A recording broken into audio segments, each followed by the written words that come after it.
5.1.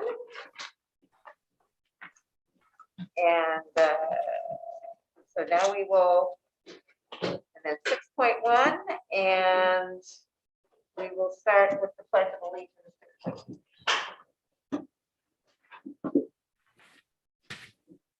I pledge allegiance to the flag of the United States of America and to the republic for which it stands, one nation, under God, indivisible, with liberty and justice for all.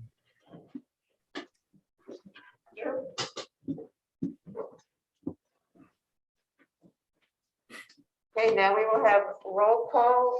The record shows that will show that 4 trustees are here in person, and the 5th trustee, Bill Calais, is on Zoom, and our 2 student representatives are here. Ava is in person, and Riley is also on Zoom.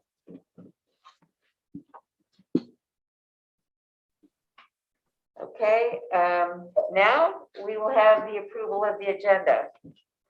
I would take a motion to approve the agenda. I move to approve the agenda. Thank you. So Jay, second. Second. Fiona, seconds. Any discussion? Hearing none. All those in, well, first of all, Ava, do you approve the agenda? Yes. How about you, Riley? I approve. Okay, all right, board, all those in favor say aye. Aye. Opposed, none, that's a 5-0 vote. Okay, report out of information taken in closed session, and we have that all the items, we took no further action on all the items in 8.2 and 8.3 are also later in the agenda on consent agenda.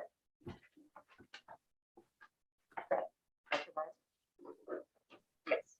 So we will move on to board member reports. Does any board member wish to make a report? I think we went to Mamma Mia between this one and the last meeting. Oh, we did. Yes, that was fun. Right? Anyway, it was very fun. Mama, forgive me if I'm reiterating, Yeah. but it was very fun. It was very nicely done. And I thought it was amazing that the whole cast, well, all the audience and the entire cast was wearing masks the whole time. And the projection of the singing and everything sounded great, even with a mask on. So great work that our students do over at Los Altos in their music performances. So now we'll go to student board member reports. Riley, would you like to go first from the screen? Yes, and sorry I couldn't be there tonight. One of my teammates actually tested positive this morning, and I was with her for a long time yesterday, and we were running together. So just to be safe, I stayed home tonight, but I still tested negative today, which is good. And for my student update, as you guys were talking about, I was privileged to see Mamma Mia, and oh my gosh, it was so fun to watch. I had a lot of friends in the show, and I know everyone really loved getting to see that, and so it was really awesome that they were able to put that on despite COVID, and how with the masks on and everything, they were able to project really well. So I know that was super fun to see. Yesterday, actually, we had our Valentine's Day fair hosted by ASB, but it was a bunch of clubs around our school. They sold goods and little gifts for Valentine's Day, and that went really well. We had some middle school visits last week, and tomorrow's our big Egan visit, so our whole ASB class is going to head over to Egan and give our presentation about Los Altos High School, which is super fun to do. We had our Los Altos High School senior talent show last Friday, and I know that was a big hit. We had some teachers perform, a lot of students performed, and we had some clubs do dances. And as always, that was really well received. I think about 2 weeks ago, we had our winter rally, and it's our annual lip sync dance battle rally. And that was so much fun to watch. I don't know if any of you guys saw any videos of it, but the freshmen's dance was a little scandalous, but the seniors took away the win this year. Which is super fun. And we usually have a winter dance, but this year it was changed to be a spring dance. And so the sophomores are planning that, and that is coming up in March. We had STEAM Week last week, which is an annual tradition, and we had some really talented speakers come in, and they talked during ACT time, and they also talked during our science period. And so I got to see a super interesting presentation, and that's an awesome opportunity that I'm grateful we get to do every year. Another Valentine's Day event that we had, which I know Mountain View had a similar one, was our choir did Valentine's Grams, where they would come into classrooms if you bought a Valentine's Gram, and they would surround the classroom and sing a song, and then they would leave, and it was very quick. They'd all run in, sing, and leave, and you didn't really process what was going on until after they left. But that was so much fun, and they came in during my ASB class, so there was a lot of energy, and I'd actually never seen that before, so that was just awesome, and to see some of my friends singing. And then in regards to sports, tomorrow is our girls soccer senior night, and they're playing Mountain View. All of our spring sports started, and it's really awesome to see the new backfield being used by lacrosse and to see the new gym being used, which I know has been used for a little while, but I hadn't seen the backfield before, so that was super cool. And our boys basketball team played Mountain View last week, which was super fun to go to, but sadly they lost. But anyway, yeah, that's everything for my student update. Questions for Riley? Thank you, Riley. Alta? Yeah, so our most recent event at Mountain View was our winter ball dance, which was this past weekend. Leading up to the dance, we had a spirit week. Monday was matching Monday, like twins with friends. Tuesday was tutu day. Wednesday was winter gear.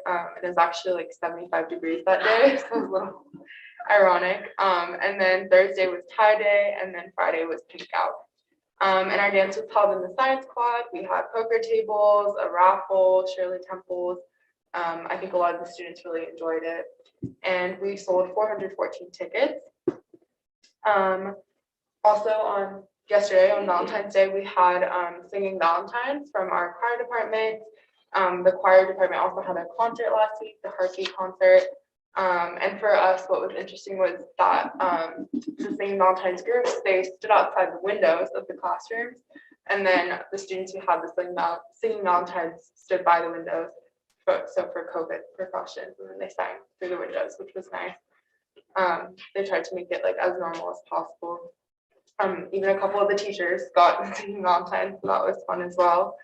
It's also Black History Month, so we're doing trivia.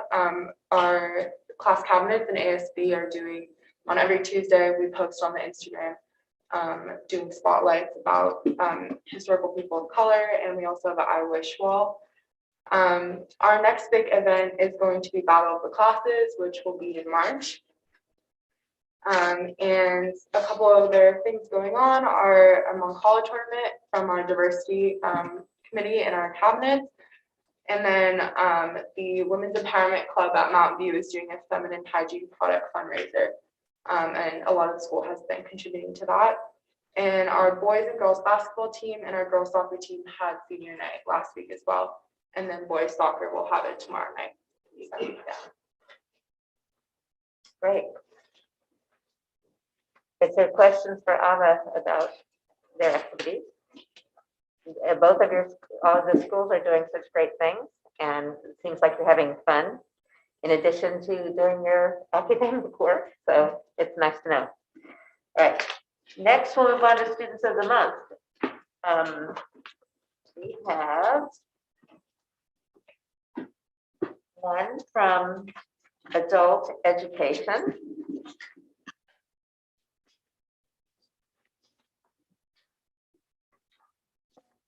Carla Serrano. Oh, I'm sorry, from up to this. I can't pronounce, I'm sorry, the one from Adult Education. The Jahida. So would Adult Education like to say something about our students? Thank you. We're honored to introduce Jahida Benmerji and her teacher, Sandy Cutchall, here to present.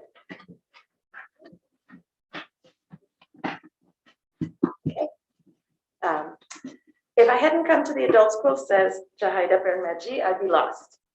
As a native of Algeria, Jahida spoke Arabic and French, but little English when she arrived in the US in 2017. After months of trying to learn on her own, she enrolled in the MVLA Adult School ESL program, where she found a friendly, supportive community that helped her quickly improve her language skills. At the school's annual career fair, she landed her first job, seasonal employment at Nordstrom's. Building on this work experience and her improved English skills, she was able later to get a job at Citibank. As a mother of young children, she strived to balance work and family with the added twist of life in a new country. Jahida recalls that while studying English, she met with the school's transition advisor who helped her consider career options, something that would later help her set new goals. When the COVID-19 pandemic hit in 2020, Jahida again turned to the adult school. First, she joined a class to prepare for her US citizenship interview. Then she enrolled in the Certified Nursing Assistant program. During this challenging period, the school continued to provide high-quality online classes, and Jahida made the most of them, ultimately graduating as a CNA and passing her citizenship test. Even before she graduated, she was hired as a caregiver at Villa Siena Senior Living Community, where she worked for almost a year. She's currently looking for a new position and feels confident the skills she learned through the adult school will continue to help her on her journey. But she's not done learning. She's even thinking about taking yet another class to help improve her computer skills.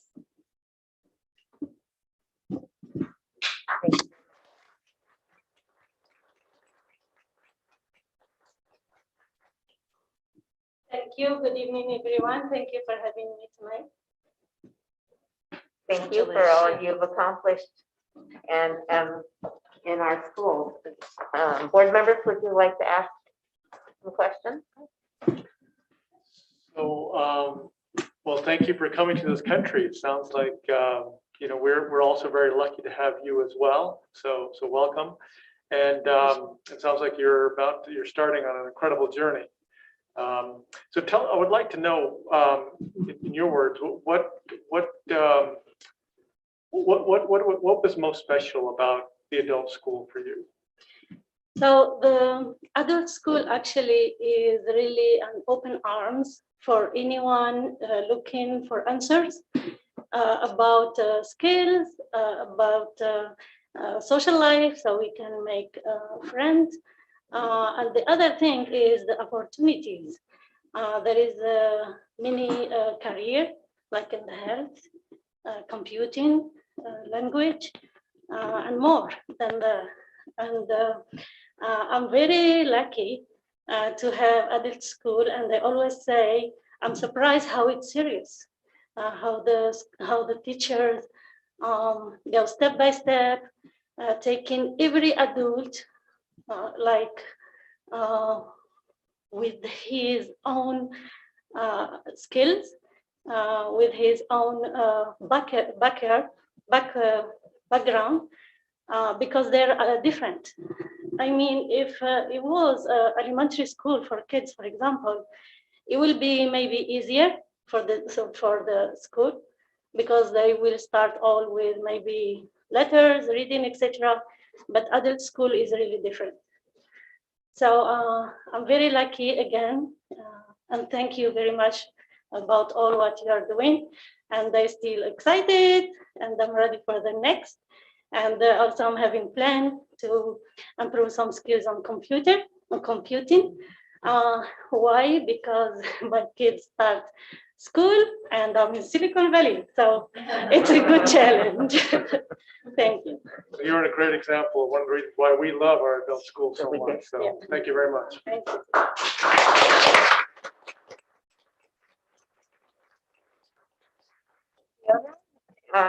Phil, anybody else have something they want to ask? Or I was just going to ask very briefly, you were already bilingual, and I'm guessing that your children were as well. Are they now trilingual also, same as you? Yes, I'm originally from Algeria, Northern Africa, and my husband, he's Franco-American. So we communicate French language, but we make a decision that I will the mom who talks to the kids in Arabic language, and the dad will talk to them in French language. And the English, of course, they're very good at it. They're like sponge, actually. They're very good. Yeah. Yeah, it's pretty incredible. It's a gift. Yeah, Yeah. it's great. Bill, did you have anything to add? I just want to say that I think she's a tremendous role model for all of us. Yes, you are. We have a certificate for you, and do you have some other family members here with you today too? My husband asked me, I said, no, it's my audit school. We're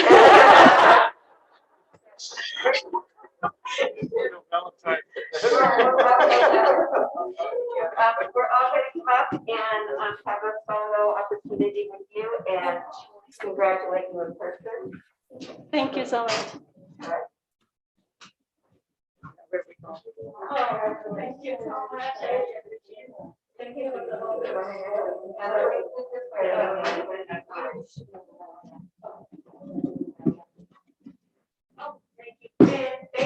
Thank you.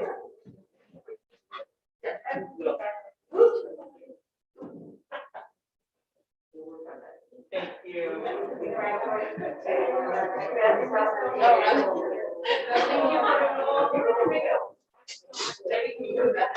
On the board.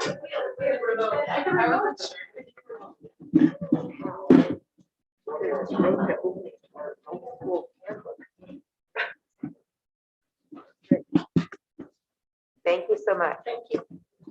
Now, we have Alta that is going to introduce our Alta Vista's Student of the Month, Perla.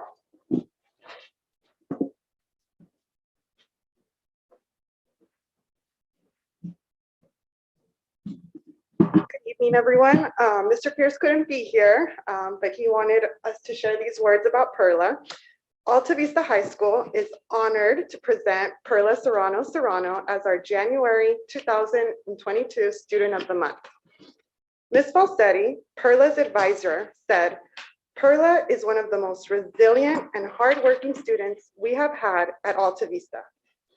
Perla works full-time to support both herself and her daughter, who she is raising on her own, all while attending high school. She has overcome so many enormous challenges while continuing her studies and is an inspiration to us all. Perla is on track to graduate this June and plans to attend college in the fall with the goal of a career in interior design." Ms. Lewis, Perla's math teacher, wrote that Perla Serrano is a remarkable young woman. Not only is she going to school full-time, but she's also holding down a full-time job. She has had this job for the last couple of years, and her employer has promoted her many times because of her work ethic and dependability. On most days when students are leaving school to head home and hang out with friends, she's on her way to pick up her daughter and then head to work. I am in awe of all Perla does, and that she does it with a smile, a big smile. I wish you could see it underneath her mask. Mr. Louis, her PE teacher, said of Perla, "Perla's participation and maturity in PE class have demonstrated a positive work ethic in the classroom that will benefit her in the real world. Perla is a great athlete because of her positivity and her ability to face new challenges. It is my pleasure to have her in my class." Ms. Estrada, Perla's civics teacher, told me that Perla has demonstrated a strong work ethic throughout the school year in all of her social studies classes. She has exhibited tremendous growth in many classes, which is evident through her dedication to completing high quality work and her motivation in challenging herself to step outside of her comfort zone and actively participate in our class discussions. Her positive and respectful presence permeates through the classroom community she has helped to cultivate. Perla is able to gracefully handle all of her responsibilities in and out of school with such maturity and perseverance. Ms. Garza, our Community Resources Coordinator, I guess that's me, reported that Perla has demonstrated incredible tenacity throughout her years at Alta Vista High School, amidst all the obstacles that came her way as a student and young mother.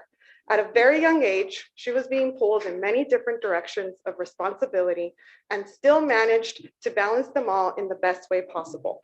She was absolutely determined to do the impossible to stay in school.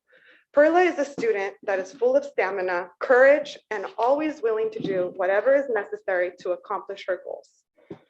Congratulations, Perla, for receiving the January 2022 Student of the Month. Your Alta Vista family is so proud of you, and we can't wait to see what you do next.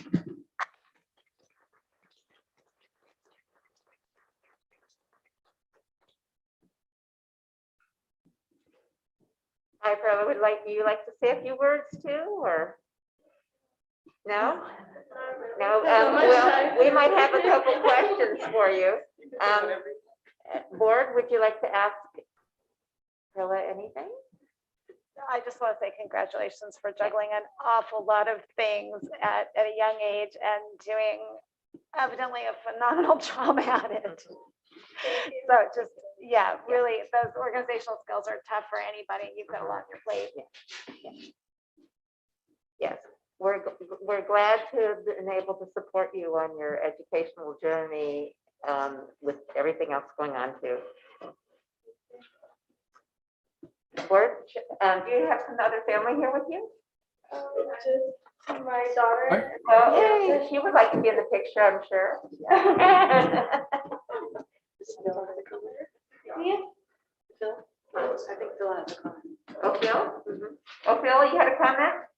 Yeah, I just wanted to say, it sounds like a tremendous understatement to say you have a tremendous work ethic. Can you give us some insight into how you developed such an ability to work so hard and do so many things? Well, it hasn't been easy for me. There's so many times where I almost did give up, and it was really hard, but I just kept pushing myself. I don't know how, and also the fact that my own family also turned around on me, made me want to show them that I could still do it, and that I don't need them in my life, to keep going. That's probably what motivated me most, and my daughter.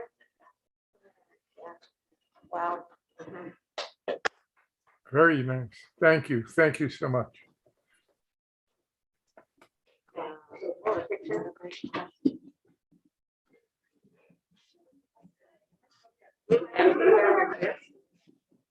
Sorry. There we go. Oh, no, you have to see it too. Yeah.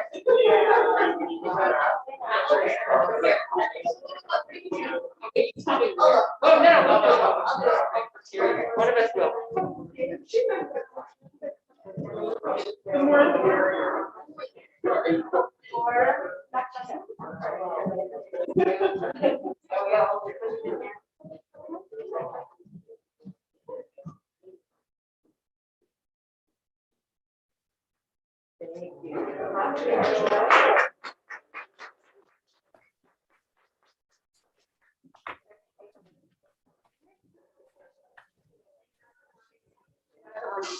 Oh, here.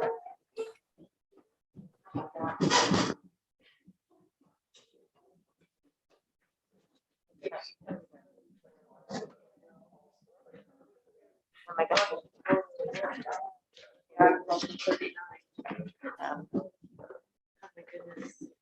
How inspiring to see that our students at all our different schools are accomplishing so much, and we're helping them on their journey into adulthood and already in adulthood. Next, we will have the superintendent's report. Dr. Meyer? All right, thank you. She said she was 4, and I said I thought she was 12, but think that great students this month and every month. So to start out, All right. So we've had a lot of fun and upbeat activities, and it almost seems like we're back to our regular MVLA. So it's feeling better and better every week. Wanted to share this picture, and you'll see more about the Lunar New Year. You can see here in the Los Altos Quad. Thank you to the foundation who provided Tai Chi masters and Chinese yo-yo masters and calligraphy artists, etc., in our quads and helped decorate. It really made the event extremely festive and just very celebratory. And you can see here on the left, we have the Mountain View High School had a culture pep rally.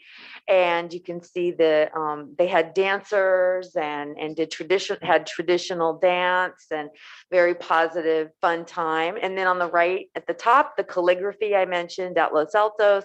And then in the bottom, you can see the Mandarin class. And so a great time was had celebrating. More because these are just such great pictures. You can see the Tai Chi in the bottom right and the left, and some Year of the Tiger drawings and the tiger costume in the upper left. And some, boy, it's not as fun as that picture, but to shift COVID. But I do want to say also that we will bring to you several things that we're doing in honor of Black History Month. And so we're having different historical lessons and different opportunities to hear about figures that we may not have heard of at least in my textbooks, hopefully in yours, Ava. To get to the COVID news, it really seems like every week there's a new story. We are at this time continuing with our winter sports in the same way and looking at spring. So we will have inside, we will continue with masks at this point, and we are allowing all spectators. So that's great news that we're continuing that. I'll speak a little bit more about testing, but the recent news story that came out this yesterday, we had a press conference from Sacramento where they spoke about how within schools until February 28th, masks will be required inside, and on the 28th, they will then start the study. They will look at the indicators. They haven't determined which ones yet, but they will look at different metric indicators, probably hospitalization rate, positive case rate, and vaccinations within the zip codes. And so then at that point, they will determine whether we will be having fewer masks, but that is something that is currently in discussion. So we know we'll have our winter break in the meantime. So to share, I wanted to show a couple of things. We've had meetings here centrally in the district office with the Department of Public Health. And here we have Soheil Sood and Brooks Allen, who is the executive director of the State Board of Ed. And the two of them met with all of the superintendents in the county to share that they're currently working to develop guidance for schools. So it will have a separate path than the guidance that we have for the county, but we're not certain exactly what it will be. So I just wanted everyone to be aware that we're continuing that conversation, and we're voicing our desire to remain safe, but to also have clear guidance from the experts in the field, the public health department. Speaking of testing, one thing that we had as a proactive board action a couple of months ago, we will have February 28th as a professional development day for teachers and a recess day at home for students. You've received information from your schools about this that delineates exactly what everyone will need to do to make sure that they test negative prior to returning.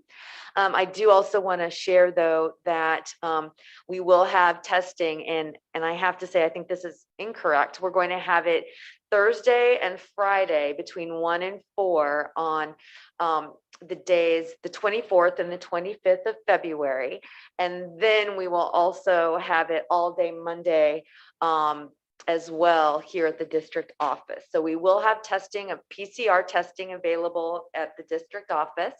And then we are also giving all families and staff rapid antigen tests to take home. So that's a picture that goes along with our regular testing schedule that will resume upon our return, which is having testing at Los Altos, right in the theater, and then right out front here on our district office steps, and also at adult ed. And so the line is very short. It moves very quickly. The response time had a little delay a couple of weeks ago, but it's really going well and really faster than anywhere else in the county, if I do say so, even though I don't do it, but Inspire does that for us. Wanted to also share the Mountain View High School had their Spartans pause, and they had a culture and climate day. Mountain View High School has been recognized for a climate award. Our ambassador class with Lauren Camarillo will be honored by YMCA Project Cornerstone on March 24th at a lunch, Zoom lunch banquet. I think it's bring your own lunch, but we're very proud. And so this comprehensive application included data. It included the work that they do to be inclusive and to include all. We also noted our ASB class in general at Mountain View High School was within the application, and the great work that they do to address issues that affect all students. I had the opportunity to pet all 17 dogs on that day. And then they also had the concert pianists, bubbles, etc. Very talented student planned activities. Also wanted to share that last week we had a very successful, well-attended brown bag session on college and career exploration. And so special thanks to our college and career centers on each of our comprehensive campuses. They spoke about different opportunities. They spoke about really the shift that will take place as standardized testing is diminished, and gave tips and ideas on what colleges and universities are looking for. And really, ultimately, the message very clearly was they're looking for you. They want you to be authentic. They want you to share what you are passionate about. And they do have some things that we can help you with: essays, resumes, and ideas. But ultimately, they want to find out who you are. And so thank you to Laura Duran, Leslie Felipe, Heather Lowe, and Angela Price, as well as Terry Fott, who participated in the brown bag. And thank you to Ursula Leinbach also, who coordinated. And our next brown bag session will include a welcome back. We will have some college freshmen and a couple of sophomores, and they will participate in a panel and answer questions that students may have about, and parents may have about, what the first and second year is like. And certainly we're having sophomores because the first year for our sophomores alumni would include Zoom. So we want to be able to answer the question about distance learning and others. And then you can see the other brown bag sessions on our website, but they will include in the future special education, English learners, and then climate committee. And in this case, climate will speak to the environment.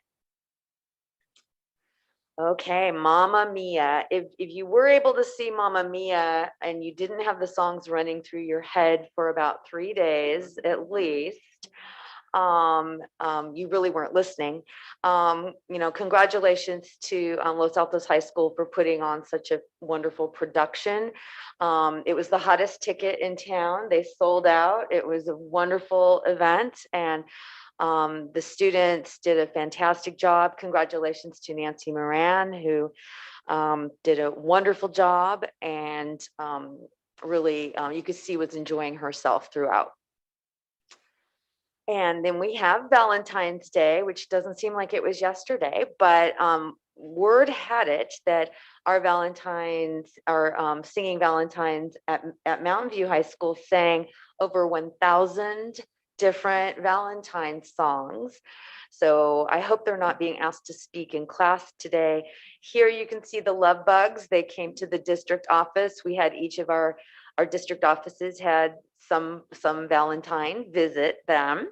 And I think we have a really short little tune, Mr. Matheson. And okay, this is Los Altos singing.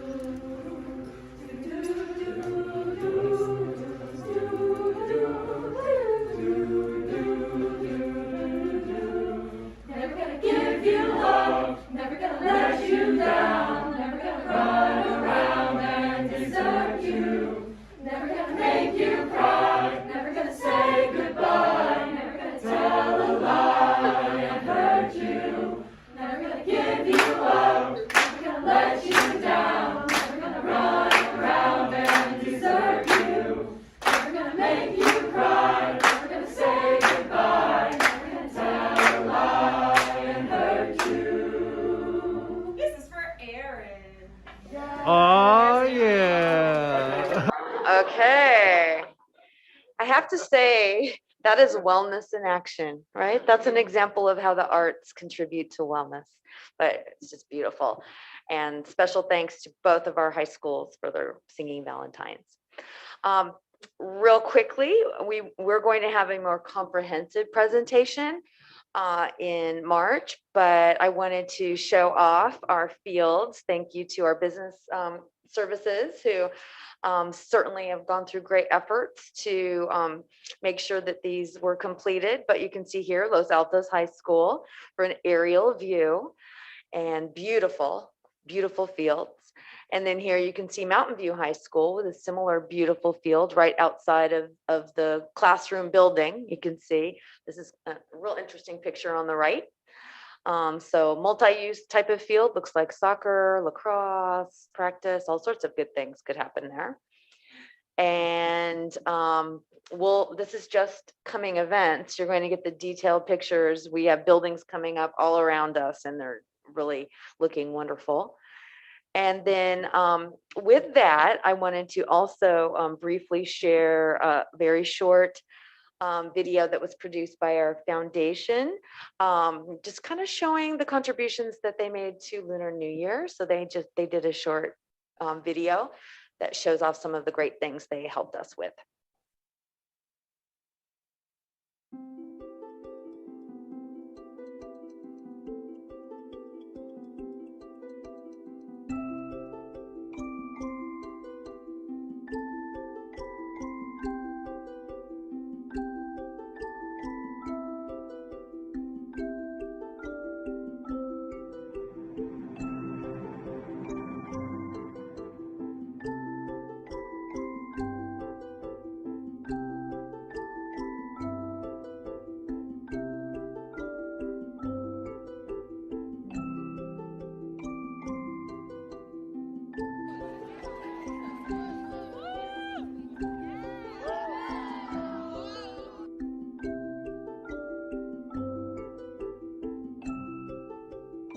Thank you to Christine Bardman who put that together, and that concludes my superintendent report.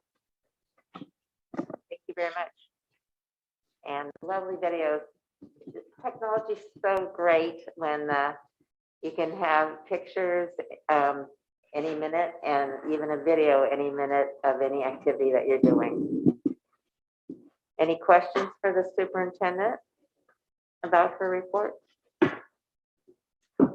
Next is communications. District organizations may wish to speak. I see Dave Campbell here. Dave, you had a few things to say. Thank you. First of all, I want to applaud Riley for being responsible, and she's a perfect example of the students we have at MVLA who are being very responsible, wearing their masks, and when they're exposed, they're staying at home. So Riley, I applaud you for being careful and taking care of your peers and all of us here. So I'm Dave Campbell from the District Teachers Association, and I'll try to keep my comments brief. But I felt it was very important to come and tell you that when I shared the details of the proposed salary adjustment to the membership, we had to hold a vote to either ratify or reject the agreement on compensation. We have around 280 members in our association, and we actually had 264 who voted, which is pretty solid, right? So 263 approved and 1 dissented. So there was 1 unhappy person. We'll figure out why. Since I'm here, I'd love to speak just a little bit about what it's like being on campus. We miss a lot of things. We miss faces. We miss seeing our students laugh and smile. We miss seeing our students look confused. We miss allowing students to eat lunch in our room because they just want a break from being surrounded by people. We miss eating lunch with our colleagues. We miss having meetings in person. Please note that I didn't say we miss meetings, because who actually misses meetings? I'm just joking. Forgive my attempt at humor there. We're also grateful for a lot of things. We're so grateful for all the hard work that Layla Benson has put into providing COVID testing for both of our sites. Here at Mountain View, we just have to walk over to the district office, which is a hop, skip, and a jump. Alta Vista is right next door. Los Altos has it on their campus. Just the feeling of knowing that we are constantly aware of our exposure and our safety really is so tremendous. So I really want to make sure you know how grateful we all are for that. We are also grateful for Win and Mike are here. I really want to thank them individually. I had a COVID test in my box that I'm going to take home, and I will do my test before I come back to campus on the 28th. Really appreciate all the work that went into providing those to the staff. It means a lot to us. We know that we're taken care of at MVLA, and that is priceless. We're grateful for the subs that we have on demand for when we have to be out for some reason. We're grateful for our colleagues who step up to cover those classes during their preparation times. There are some things that concern us, though. We've had some staff leave the district and leave teaching altogether during these tough times, as many industries are facing. And it's been hard for those of us who have tried to step in and fill in the gaps, but we're doing our best. Many of us already teach full-time and are taking on more responsibilities to support long-term substitutes. I think this is happening more at Mountain View than it is at Los Altos. The wind is dodging the bullet there. The unfortunate reality is that we're having a hard time replacing the teachers who have gone out. And it's not easy just to hire somebody between August and June to fill a position, as many expert teachers, or most expert teachers, are already in classrooms or are long-term sub positions. I guess where I'm going with this is more of a message for our community than anything else. I know that your child's teacher might be out or might have left mid-semester. Please know that those of us who are still on campus are doing all we can to support their replacements. Everyone, starting with administration, to our teachers on special assignment who are doing an amazing job, to the person in the classroom next door. We all care, and we're all doing our best to support the students in our district. So thank you for your support, because I know that they can't do their job unless you're supporting that. And knowing, and Phil, I don't want to leave you out there, because we know we have your support too. And just knowing that you are doing everything you can to ensure all the safety measures are in place, that we're following guidelines like Dr. Meyer shared. We have total confidence and faith that we're working together as partners in this district, and that means more than anything. Thank you. Thank you, David. Okay, next we are to public comment. This would be public comment on items that are not on the agenda. And it seems I have 2 requests to be heard. Is there any more people in the audience that may want to submit, if you wanted to be heard, one of these green sheets? So I will first call on Laura.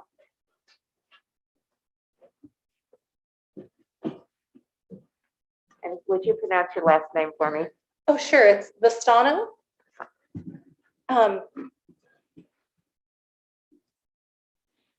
Thank you so much for hearing me tonight. I'm here as the IMPA president at Mountain View High School to speak on support of Ricky Alegria, our band director.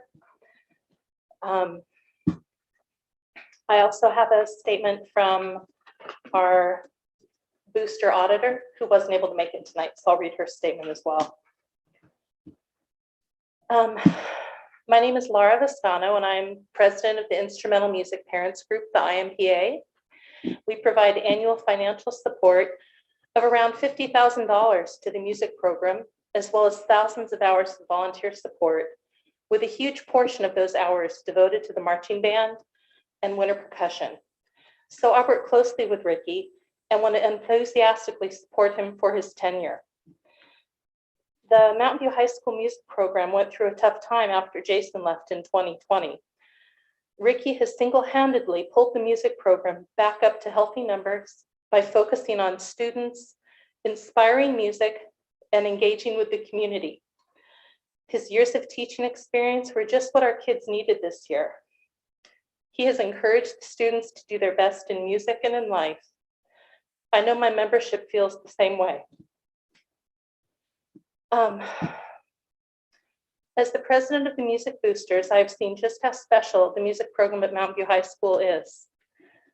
Our 4 kids have all participated in the instrumental music and choir programs at Mountain View High School, and their high school experiences have been more special because of it. Are the falls busy with marching band? Yes. But I know they will look back on their years at Mountain View High School and be so happy that they were a part of this very special program. Ricky has already had a significant impact on Mountain View High School, and I believe he should continue to do so. I ask you to approve him for tenure.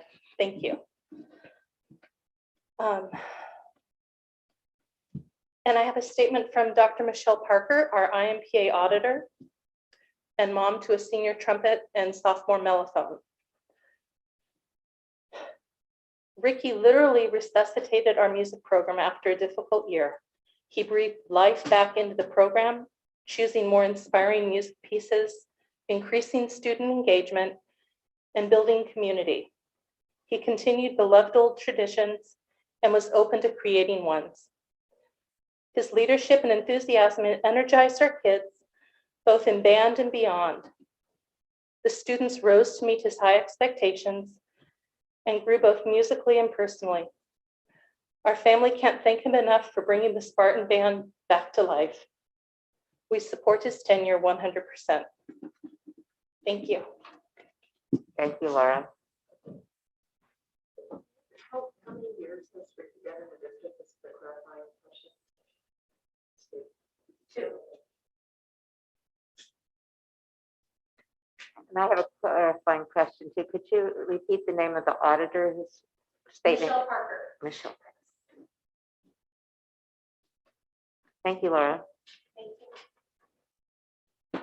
Next, we have Jenny and Gina Estrada. Hi there. It's Johnny Estrada, and who is a junior here at Oh, Mountain View Johnny, High okay. School. Sorry. Yes, misread he participates in marching band, winter percussion, and is in the wind ensemble. And will be going to Hawaii next month or so. So Johnny is at Winter Perk right now, and so I asked him to write a few things about Ricky and his support of his teacher's tenure and Mr. Alegria, excuse me, and what that means to him. And so this is from Johnny first. Ricky Alegria has shown to be an engaging and credible teacher in the music department this year. Throughout the marching band season, he was enthusiastic, constructive, and attentive, bringing his own breadth of knowledge and being communicative with the student leaders. His leadership of both the marching band and wind ensemble this year has been inspiring and increased my appreciation and motivation for participating in the music ensembles. That is for my son. And now this is for me. And first, I just want to echo what Laura said. I mean, it's just, she said it so eloquently, and it's just with so much heart. And I think if you have a child that's in any one of these programs, you seeing what it's been through in the last couple of years, you cannot not have heart and be moved by how far these children have come and how many more students we have in the music department. And I think that really shows what Mr. Alegria has brought. So my name is Gina Estrada. As a parent and PTA officer, I'd like to today share my thoughts about our wonderful music teacher, Mr. Alegria, Mr. A. First, I should thank you for hiring Mr. A just in time before the pandemic hit. Through that time, he was able to keep our students engaged in music via Zoom, where they continued their love of learning new music and learning new music and continued to challenge them with new music pieces. He started with something, and I say that because he started with something kind of easier in via Zoom because he didn't know how the kids were going to take it, and the kids were like, "Mr. A, we need something more," you know. So they were so engaged, they wanted more, and he gave it to them. It was great. At our first info concert of the year, this year, Mr. A did a great job at not only laying out this current year, but encouraging his students to always reach for more. I'm not sure if any of you have had the opportunity to hear one of the concerts this year. The first outdoor concert was amazing. The second indoor concert took our breath away. And we are so looking forward to this week's concert, which I am sure we will be blown away by. Thank you to the MVLA School District for hiring such an inspiration to the music department. And thank you, Mr. A, for continuing to lead, mentor, and engage our students. Thank you. Thank you, Gina. Okay, we'll move on to consolidated motion.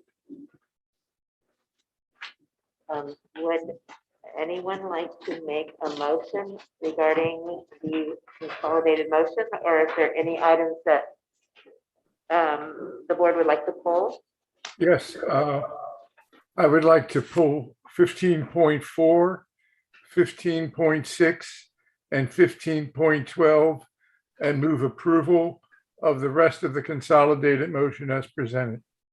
15, 4, 6, and 12, did you say? Yes, 4, 6, and 12. Clarification, do we need to note a revised personnel report, or is it okay as is? And do we need to note that it's different than originally posted, you mean? Yeah, I don't know if it ever originally posted. I believe it was not originally posted, so we'll find. Do I have a second to that motion, not counting the ones that Phil pulled? Second. Second, so we have a motion from Phil and a second by Fiona to approve the consolidated motion, not counting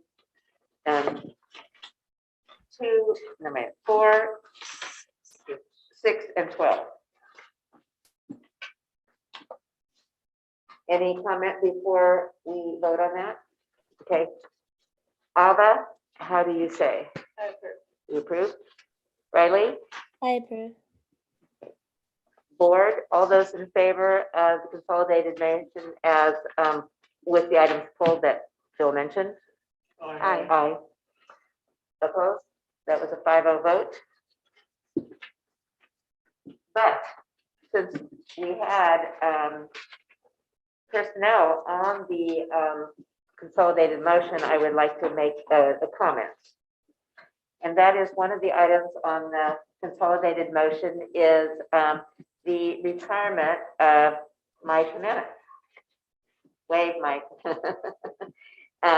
Mike has over 30 years experience in education and has been our principal during a very difficult time, the last couple of years during COVID, and then this year too. And we really appreciate all that he has done for us and the hard work to manage through COVID, through construction and office reorganization and so on that comes with that, and keeping us afloat at Mountain View High School the last couple of years. And he's developed a lot of great relationships with his different colleagues at Mountain View High School and his fellow assistant principals and teachers and administrators. And I know people will miss him, and we wish you the best in your retirement.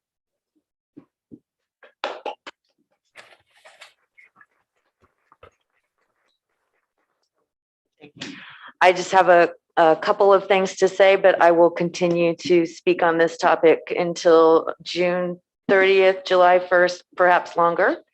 I do want to say that when I think of Mike Jimenez, I think of someone who is very student-centered. Every day you can go out to the quad at Mountain View High School and he is standing there in his spot. Students come by on a regular basis to say hello. And he's always with students in his office. Students knock on the door, they come in, they do presentations. And you can see he has a strong relationship with the students of Mountain View. The singing Valentines came in and they rearranged his desk, and you could just kind of tell he's a dad because he didn't even flinch. And it was just lovely to watch. A word that comes to mind is integrity. As a leader, I think someone who takes more than their share of the blame and certainly takes less than their share of credit. And I would also say dignity for those same reasons that I mentioned.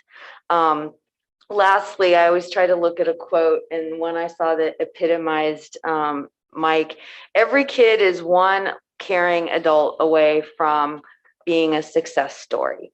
And that kind of made me think of your relationships with students. So this is early. I know you're here for, the rest of the year, but I just wanted to thank you publicly and say congratulations.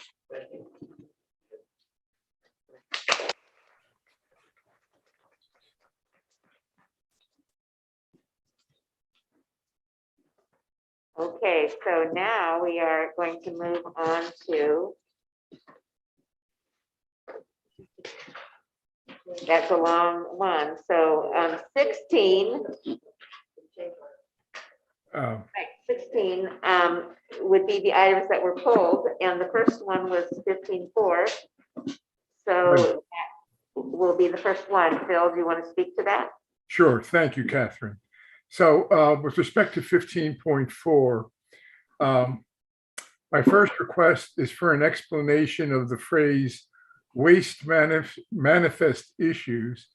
And secondly, why the contractor who could not export the so-called soil spoils should not be paying for the on-site contractor who did remove the dirt spoils. So Mike, could you address that first?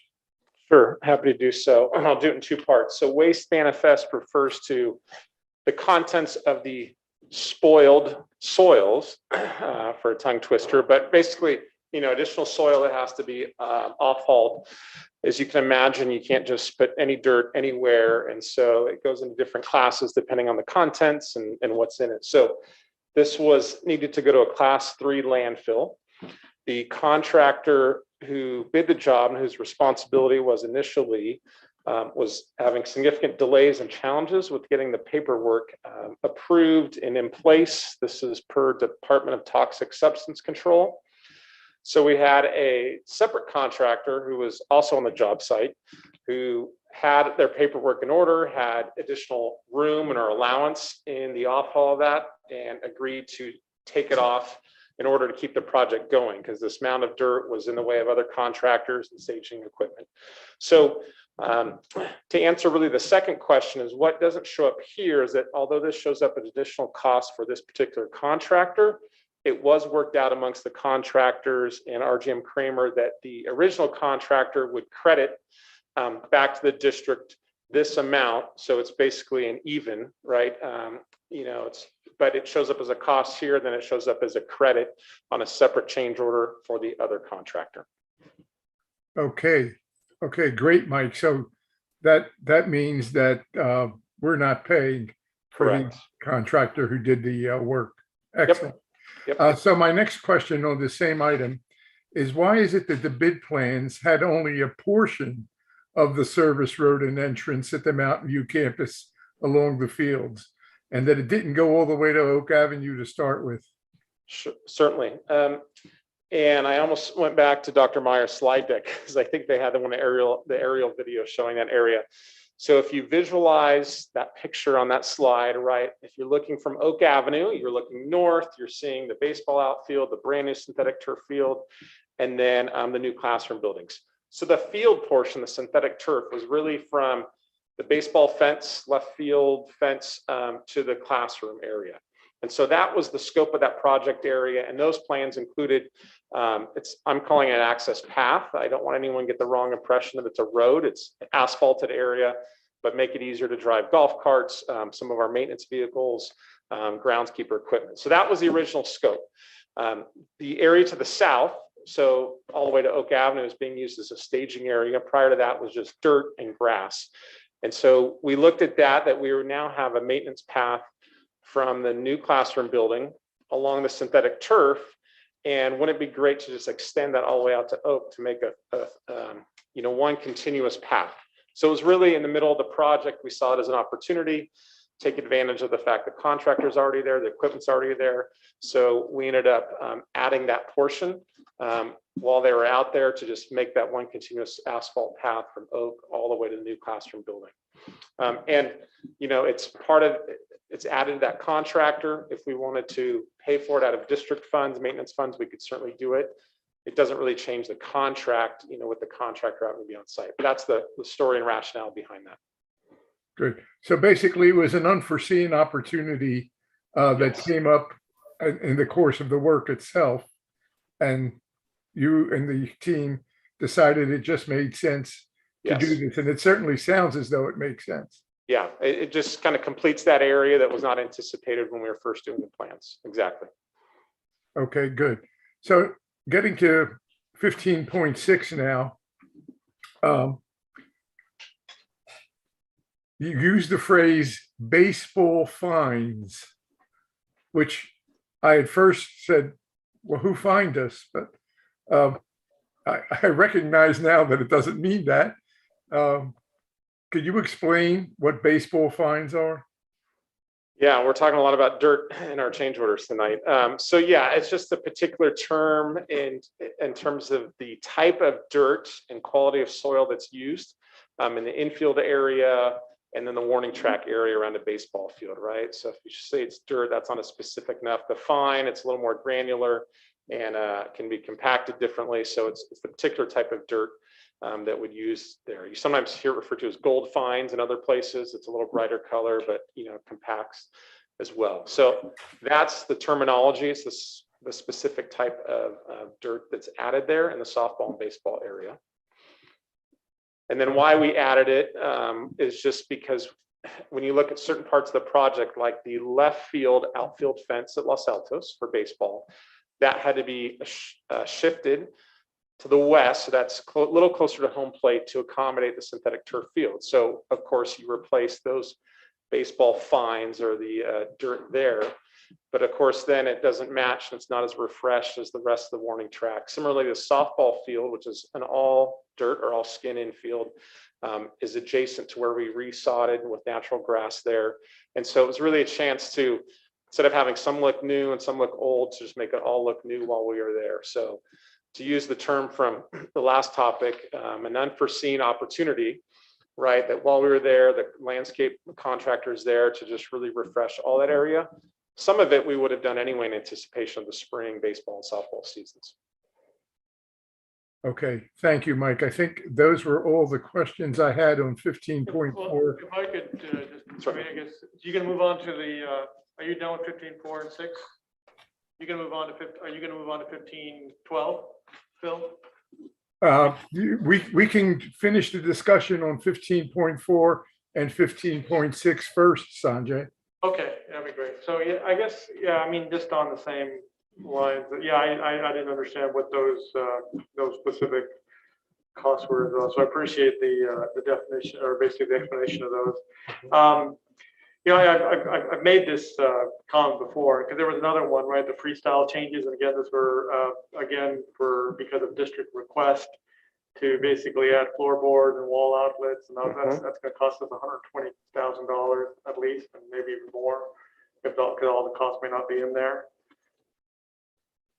That's a lot. To me, that's just all these district requests that are coming, because these are active projects that are going on now. But one, it would be nice to have understanding this information ahead of time, where the architect should be able to foresee these things and bring them up ahead of time and during the master planning.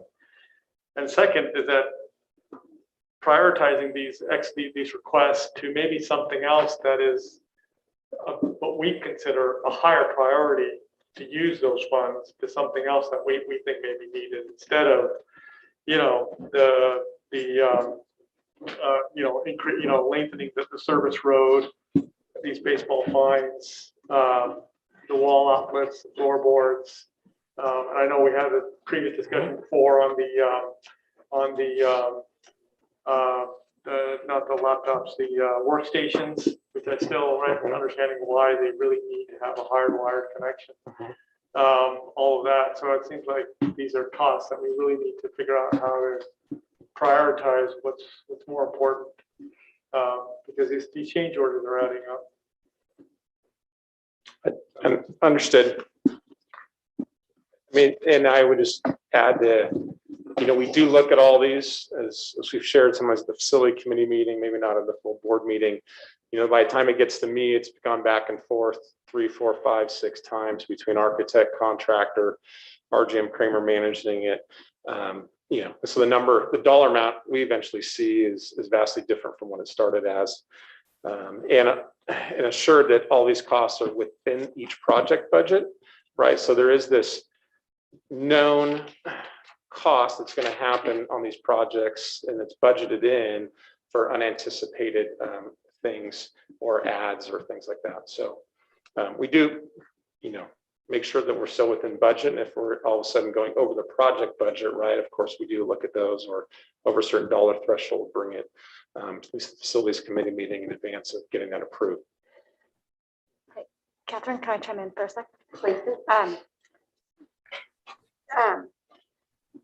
I completely respect where you're coming from and where you're going, and I agree. We're coming into the end stages of the bond campaign, and we're being careful. I do want to acknowledge the opportunity costs of not doing these 2 particular items, though. I mean, as Mike said, we were already going to probably have to do some baseball field maintenance, excuse me, and the equipment was already out there to do the path, and particularly on 15-4, I mean, total cost of that one is $49,700, with some of that coming back, Mike, right? Because you explained that some of that's being the covered by 9,263 specific to that item. Anyway, where I'm going is I appreciate the balance that you're trying to create of, okay, the opportunity cost of coming back to do this later is much, much higher versus just getting it done. So anyway, just a slightly different finish. So is there any more discussion on 15.4, 15.6? If not, I'll make a motion to approve them. Go ahead, Phil. Sorry, you did. Okay, so Phil moves to go ahead and approve the original 15.4 and 15.6 after the clarification and discussion. And it was seconded. No more discussion? Then Ava, what do you think? Approve. Riley? I approve. Board, all in favor, say aye. Aye. Opposed? There was none opposed. That's a 5 vote. All right, now, Phil, would you like to address 15.12? Yes, thank you. So let's start with the board policy. So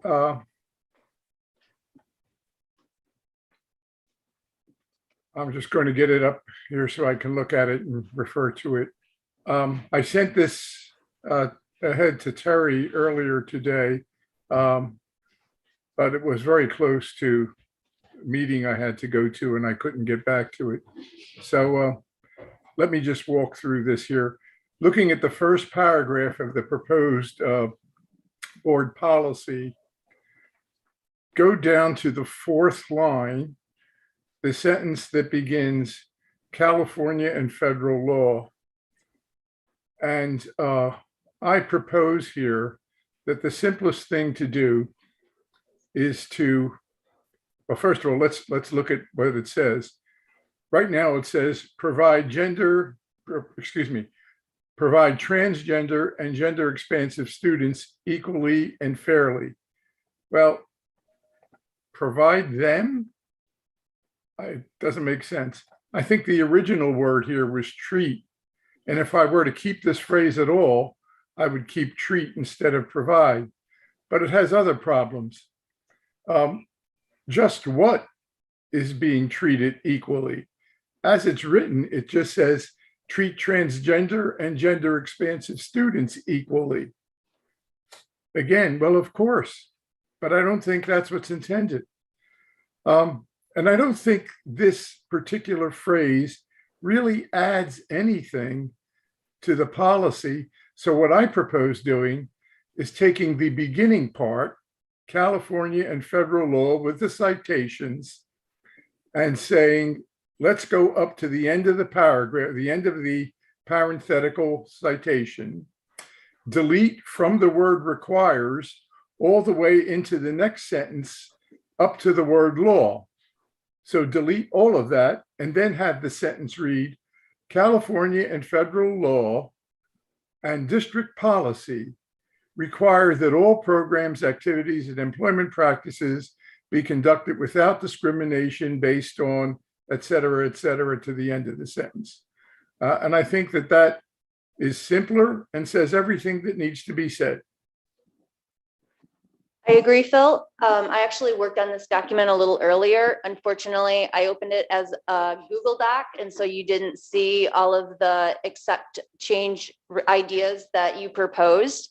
So in regards to this, I don't know where provides came from, to be honest with you. I went back through all of the revisions and it has always been treats transgender and gender expansive students. So I'm in complete agreement. Again, I don't know where, how that edit took place. I asked for several people to help proofread, so I don't know if that was the affect. But what I did do is remove. I accepted, or I did agree with the addition, and then I also removed equally. And so requires schools to treat transgender and gender expansive students fairly. All of the other suggestions that you made on this document, and again, I did this on a Google Doc and it doesn't sync up to a Word document. So we had a little communication error in our platforms, but I accepted all of the suggestions. I think they made the board policy more clear. Okay, has the rest of the board seen the correct one? I didn't have time. I was in meetings all afternoon. If everybody has the Google Doc, it's the same. I believe it's the same Google Doc that we've been working from, but I can share right now to everybody this document that you had the changes and I accepted the changes. I'm willing to take a leap. I haven't seen them in the future. If we could do it a little further ahead, Phil, that would be awesome. Yeah. But I'm willing to take a leap and trust Phil and Terry. Yeah. I can also just corroborate that Terry and I met this afternoon and looked at the additions, and particularly the second part, Phil, where you clarified consequences and discipline and that section.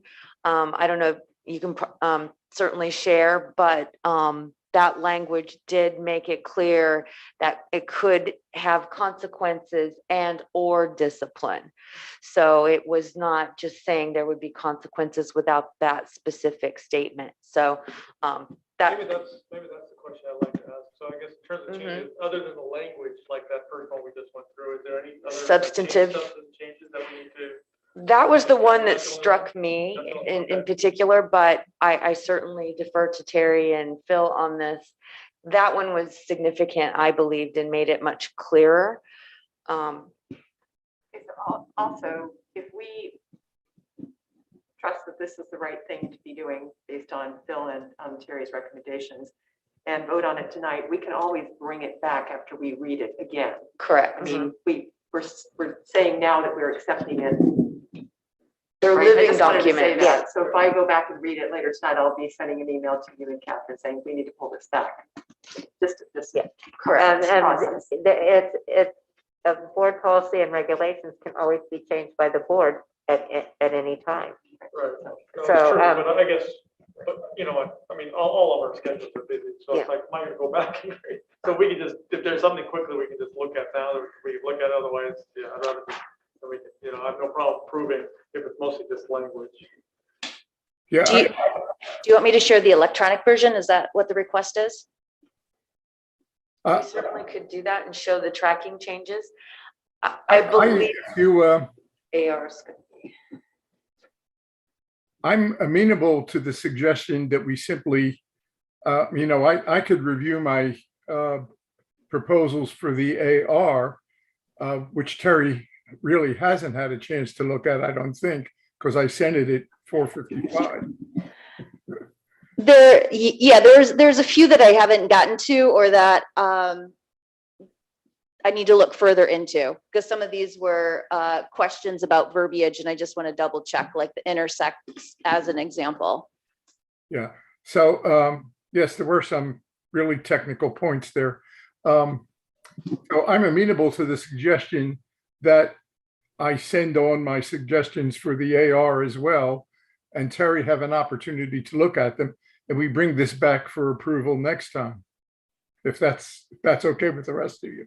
I'd probably rather do that, if that's okay with you guys. Is Yeah, there any I got hurry? the AR around 5, so I haven't had a whole lot of time to dig into it. Is there any deadline that we're missing by not passing this quite as soon? No deadline. Okay, well then, I would probably, how does everybody feel about just delaying it until next time? And chance to review it with the changes that Phil and Terry have come up with.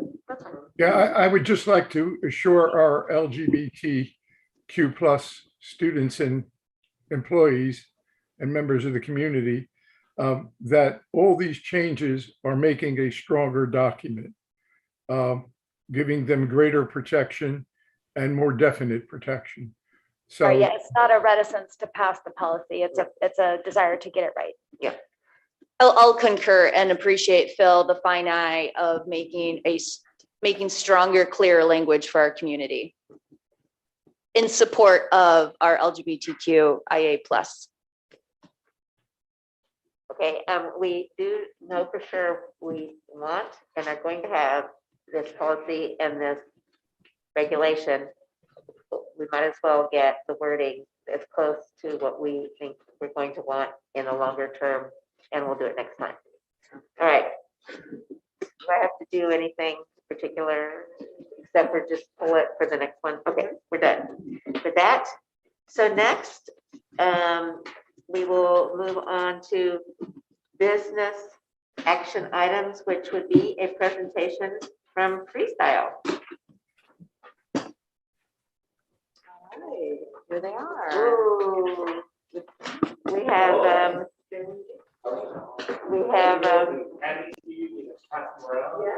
yes, that'd be great. Very nice.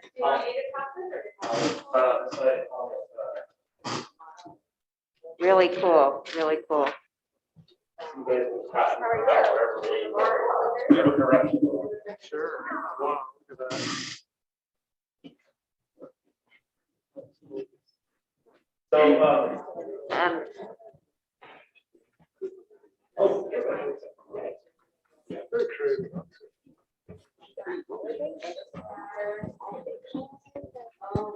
My name is Lil Florendo. I am the digital media teacher at Freestyle Academy, and I'm also the program coordinator. And I'm here with our fabulous animation teacher who's been with us for a few years now. Tommy Cho, does amazing animation work. The stars of Freestyle really is not us. It's the students and what they do. So we put together a video for you to kind of show you what they do, because they're the ones who are really the most important thing. So.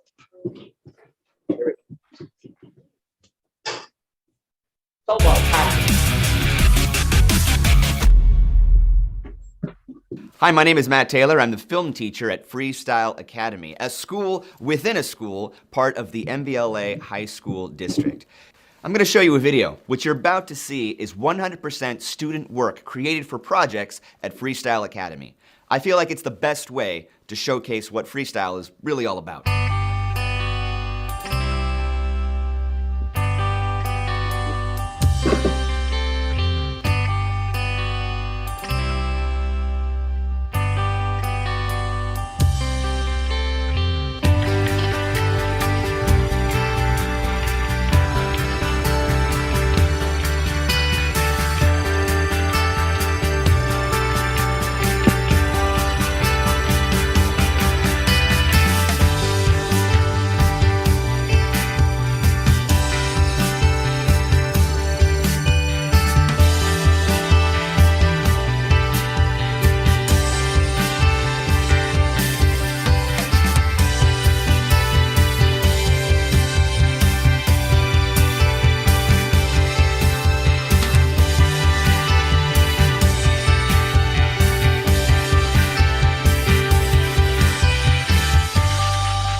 As you can see, our students do some really cool stuff here at Freestyle Academy. We give them professional, industry standard equipment to create with, and every year, the work gets better and better. So here's the way it works. Freestyle is a 2-year program available to juniors and seniors in the MVLA high school district. You take half your classes at your regular traditional high school, and you take 3 periods with us on our campus at Freestyle Academy. I know 3 periods is a lot. I know that's a big ask. I know many of you want to fill your schedule with band and music and choir and yearbook and journalism and robotics and so many different other classes that you can choose from at MVLA. I'm here to tell you that Freestyle is worth it. You can take Freestyle in either our morning or afternoon block. If you're with us in the morning block, that's for periods 2, 3, and 4. If you're with us in the afternoon block, that's periods 5, 6, and 7. Everyone at Freestyle takes our English class, so you get that English credit out of the way. You don't have to take English at your regular traditional high school. The cool thing about our English class is it's integrated with the other classes that you're taking at Freestyle Academy. Whatever you're working on or learning about in English filters and spills into your other Freestyle Academy classes. So everyone takes English, and everyone takes a class called Digital Media. In Digital Media, you try a little bit of everything. The idea is to expose you to all kinds of stuff so that you learn what you like, and what you hate, and what you love. Maybe something that you've never even heard of before. So you're going to learn a little bit about cameras. You're going to learn about photography. You're going to learn how to do some video editing, some animation. You're going to learn how to use our music studio and record sound. We have a professional grade, industry standard music studio. You want to record that rock album of yours? You can do that. And then we're going to teach you how to build a website. So you can take all these cool things that you're doing and put them onto a website that you can use for your college applications, for job applications, for your resume. So everyone takes English and everyone takes digital media. For your 3rd class, you get to choose one from our 3 electives. You can take a design class, and in design, you learn more advanced photography, HDR photography, surrealism. You're going to learn about Photoshop, some of the Adobe suite, InDesign, Illustrator. You're going to learn about topography. If you want to be a graphic designer, this is the class for you. We also have an animation class, and they do all kinds of animation in there. Traditional hand-drawn animation, 2D computer animation, stop-motion animation. They actually make puppets. And yeah, they even do the 3D Maya Pixar style of animation. If you're interested in animation, this is a no-brainer. You really need to come to our school. I don't know of many high school programs in the state that offer an animation class. Your 3rd option is film, and in film class, we focus on film production. That means we are making movies, your ideas, your characters, your stories. You got a great idea for a film? We can help you put it together. We're going to give you industry standard equipment, cameras, lights, microphones. We're going to put it all into the computer and put it together with special effects, music, sound, and put it out onto our YouTube channel for the whole world to see. I can't say enough good things about Freestyle. Freestyle is definitely my second home. I genuinely cannot imagine where my life would be had I not chosen to apply to Freestyle. Being in Freestyle these past couple of years has been really one of the most impactful parts of my high school experience. It was a place where I was encouraged to not only be independent, ambitious, and creative, but to be myself. It really gave me a solid creative approach to art and technology and everything in between, and that is exactly the area I knew I wanted to operate in. It's really interesting to me, and I think it's unlike anything else that you can, any other experience that you can get at the district. You have a lot of creative freedom, and I think that you learn super important skills. The teachers there are so knowledgeable and are really ready to prepare you for whatever you might encounter in both a college and a professional setting. The faculty members are the best teachers that I've had up to date. You know, what I've learned and what they taught me, I've taken into my college career and will take into my professional career. It didn't really hit me exactly how ahead of the game freestyle was until I got to college. They gave me the tools and knowledge that I needed to make it into and succeed through university. And I took this mindset with me throughout college, I have it with me in my current job, and I will carry with me through the rest of my life. And that's something that has just really shaped who I am and what I like and what career interests I have. Currently, I have a permanent contract as a video editor in London. I get to work on really cool things that I can't legally talk about. And I have like a steady job and dental and a pension at 22. Working as a 2D animator at Titmouse on Baby Shark's Big Show. Living out my dream, making cartoons for Nickelodeon. Working full-time as a visual effects artist in the film and television industry. I'm a composer and lyricist, focusing almost entirely on musical theater. And I don't really think that any of that could have happened if I didn't have the technical and people skills that I learned from attending freestyle and engaging with its community. The community that I had there was so enriching and inspiring. The projects that I made helped me realize exactly what I was capable of creatively. The community at Freestyle is really amazing. I knew that any of the teachers or students there I could always turn to if I needed help, if I just wanted to hang out.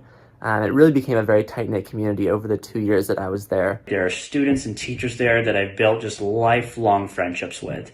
And I'm still talking to them today, and I enrolled in 2014. And that is something you don't always get in high school. The connections I made there are ones that I'll cherish for the rest of my life.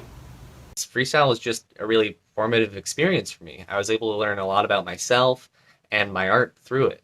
Freestyle Academy has been a truly transformational experience for my daughter.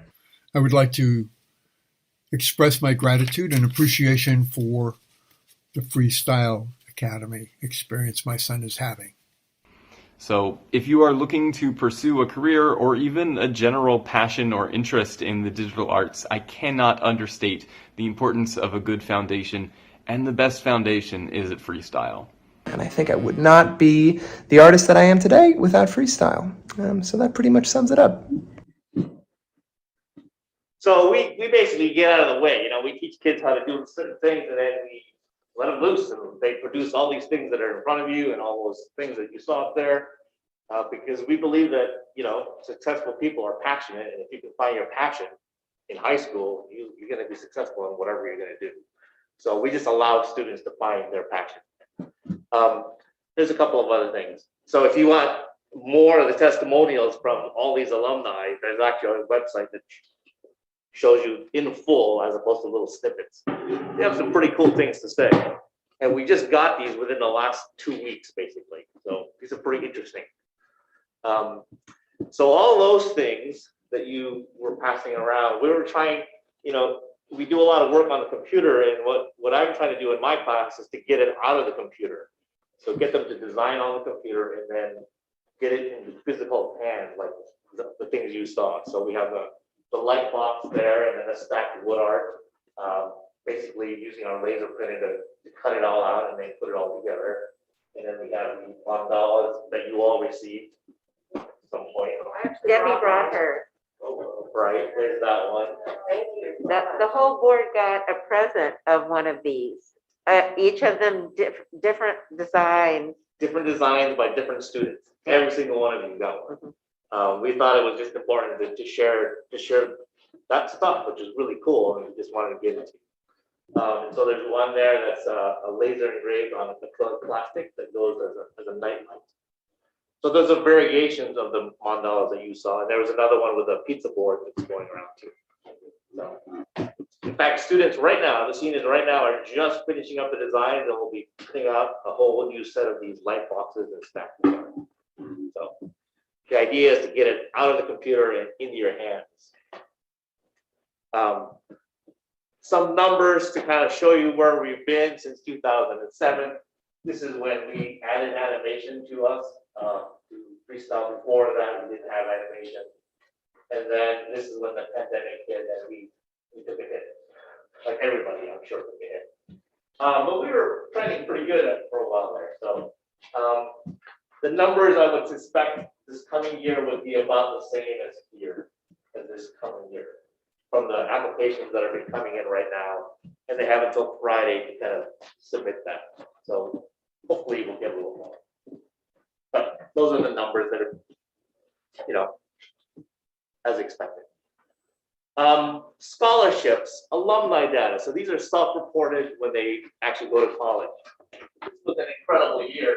3 years ago, 1.8 $1.2 million in scholarships from all our students. And then last year, even in the pandemic, just over $1 million in scholarships from our seniors, which was surprising, but it just shows you the power of the work that they show, that the colleges really want our students to be there.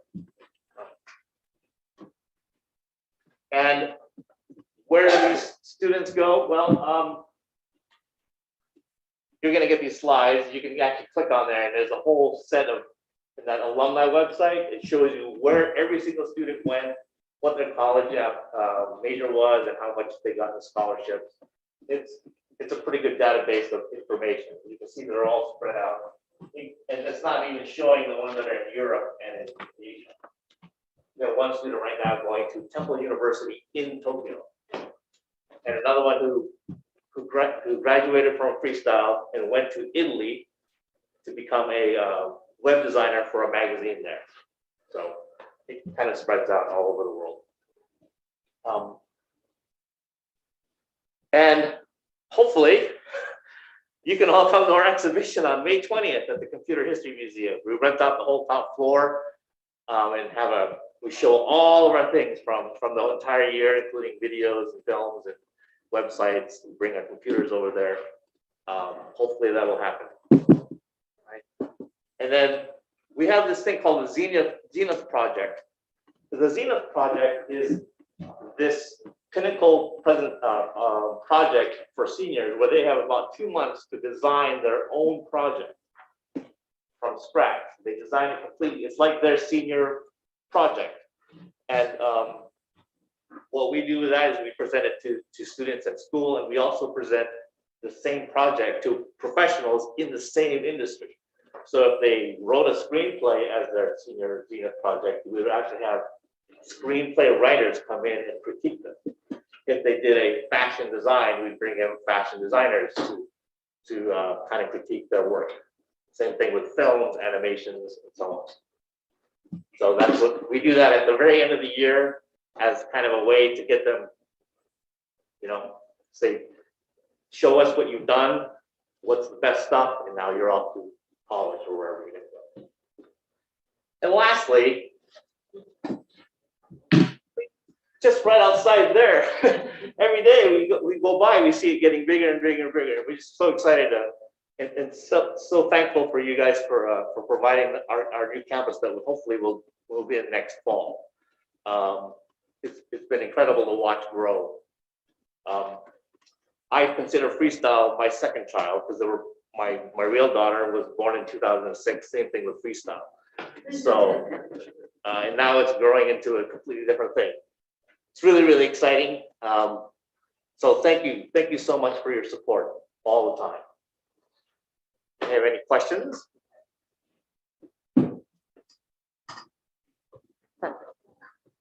Anybody want to go first?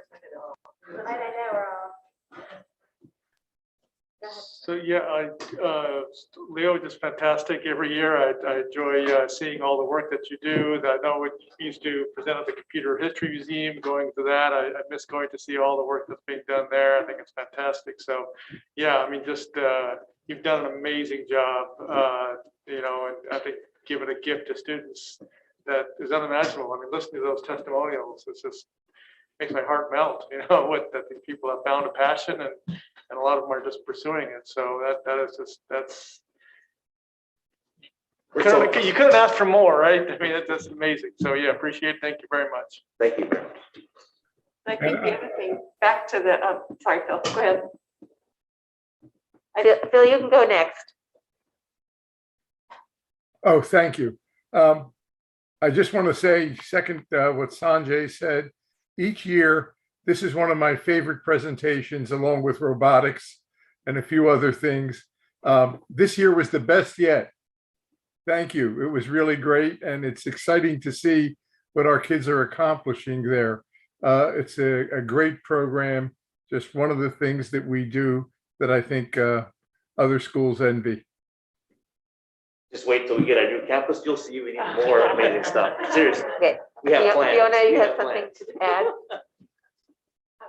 No, just echoing previous remarks. Thank you. This is always amazing, and you guys do great work. Thank you. No, and I just to reiterate a bit, I mean, alumni that come back and point out that this is the starting basis which for what launched them into their future. You know, I think all of us may have had a teacher or something that was inspirational to us, but freestyle to build a whole career off of what they're learning. It's just incredible. Every time I think I say this every year, you know, I look at my colleagues at work, the young kids that are coming in, and I think the students that are coming out of freestyle in some regards are in better preparation than some of the people that we're hiring, and hopefully they're not listening to me. So thank you. Thank you. Thank you very much. And then a fifth echo from me that is just absolutely fabulous. And the teaching staff there is beyond fabulous. Thank you so much for coordinating and supervising the students and keeping them on a path without interfering with them doing their own thing at the same time. Mr. Greco, our English teacher, has a brand new baby. He has to put the baby to bed right now, or actually 40 minutes ago. Mr. Taylor, our film teacher, has a directing gig right now. He's directing a TV show. That's why he couldn't be here. And Ms. Parkinson, our design teacher, her father has an 87th birthday party right now, so that's why they couldn't be here. But believe me, they're all very passionate about what they do, and we love what we do. We're lucky to have you. Thank And you. we're Thank you lucky so to much. have such a great program. Thank you. All right. Thank you Take very those much. away. Is there any other questions?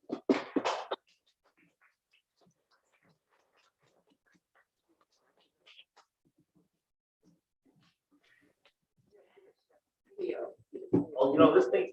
Oh, sorry, light. Okay. So the light can be controlled by your phone, like. Yeah, I know. Okay.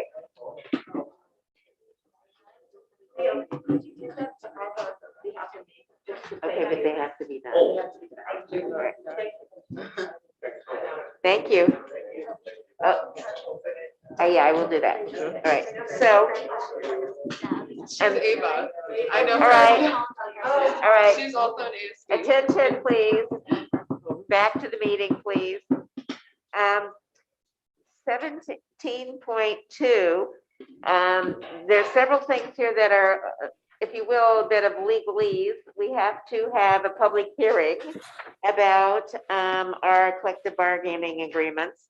So I will close the meeting, the regular meeting temporarily at 8:42 and open a public hearing on disclosure of collective bargaining agreements, which could be found on page 112. And we will hear from the public comments, if there are any, on this topic. Are there public comments on the collective bargaining agreement? Seeing none, I will close the public hearing and reconvene the regular meeting of the Board of Trustees at, what time do we have now? 1 minute later, 8:43. All right. So the next item on the agenda is 17.3, which is the board will consider the approval of the salary portion of the tentative agreement with DTA for 3 years. Okay. The members of the association have already met and ratified this agreement. That agreement can be found on page 131 of the agenda. I'll take the motion and then we'll have comments if there are any. Okay, I move that we approve the proposed tentative agreement with the District Teachers Association. Is there a second? Second, moved by Fiona, second by Sanjay to approve this tentative agreement.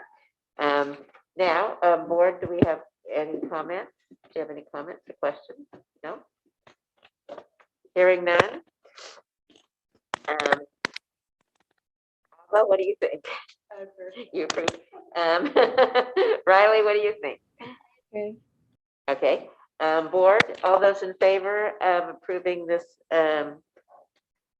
proposed tentative agreement, say aye. Aye. Aye. All those opposed? 5-0 vote on that.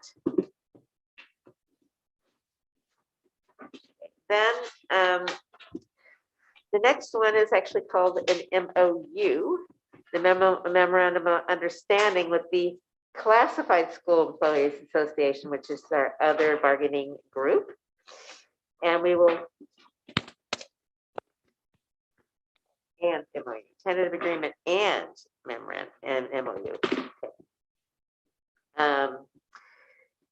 So we will consider this tentative agreement for the compensation for these next 3 years, and it'll be retroactive to July 1st of last year with the other agreements between MVLA and this bargaining unit.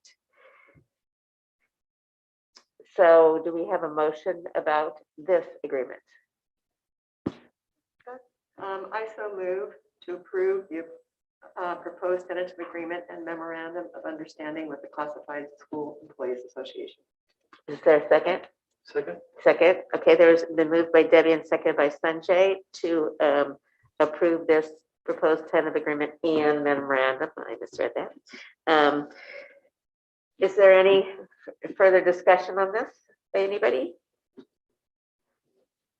Okay, Ava, do you have a vote on it? I agree. Okay, Riley? Do you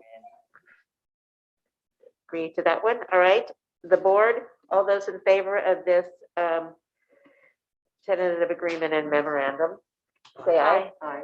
Aye. Aye. All those opposed? No, that is a 5-0 vote also. Okay, and then we have a different category of salaries, and that is for unrepresented employees. And we've recently concluded negotiations with these bargaining units, and it's been the practice in the district to increase the confidential supervisory management and adult education and superintendent salary schedules by the same percentage as the DTA and CSEA salary increases.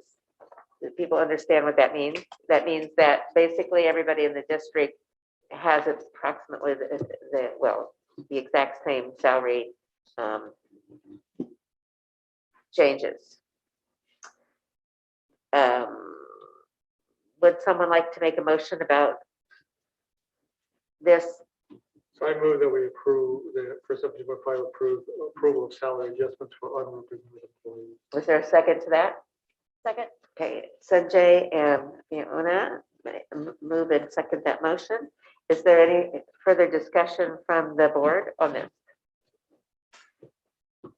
Seeing none, Ava, what do you think? I agree. Riley, what do you think? I approve.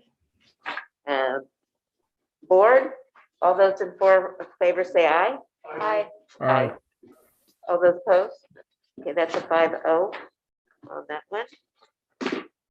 Okay. Next, we don't actually have to take action on this, but it is required that we have a supplement to our annual local control and accountability plan, LCAP, and that is on page 143. And do we have a presentation that goes with that? We have a one-page attachment. This is the March check-in as a prelude to the May presentation. You want to speak to it or anything? Either of you, Terry or you? No? I'll say it, yes. So this is a new addition to the LCAP. It's just a mid-year check-in or supplemental to our end of the year of year one review. Just a reminder that the local control and accountability plan was newly adopted in 2021. That set the stage for our 3-year plan with the new goals that is outlined on here. The supplemental piece does a mid-year check-in on, are you communicating with your community? Are you engaging with them? What are the ways that you are engaging and reaching out and either getting input or sharing information back? It also asks us to reflect on our implementation and specifically regarding some of the new funding, the new grants, the Effectors Educator Grant and the Extended Learning Opportunities Grant. And how are we using those funds? And lastly, it ensures that we're spending and building and working through the lens of our LCAP goals. So even though we got these additional grants to support pandemic, post-pandemic, the choices that we're making are still in regards to academic excellence, wellness and safety, community engagement, and professional learning. And so, you know, the supplemental write-up communicates all of those pieces. And then the second page just takes a check-in where we're at with our original plan. So it gives a broad overview of the funding that we've been spending per goal.